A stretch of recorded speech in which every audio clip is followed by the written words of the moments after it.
So our next game is clean your castle or protect your castle. So you have your chairs and your blanket or your sheet set up in a fort. Then you have your pit balls. And now I want you to go ahead and separate the pit balls so that each side has an even number so that you make it fair. I'm going to come around, so I'm going to pretend to be on this team on this side.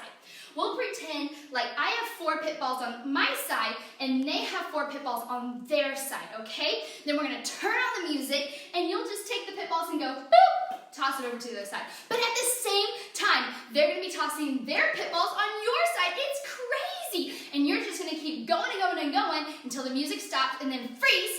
Count how many pit balls are left on your side and their side, and whoever has the least amount of pit balls has the cleanest castle. This game is so much fun. I hope you enjoy it. Bye. To clean your castle or protect your castle game, what you will need to get for your kiddos, you'll need to have 2 chairs, either a blanket. This one was really large, like a smaller sheet could totally work.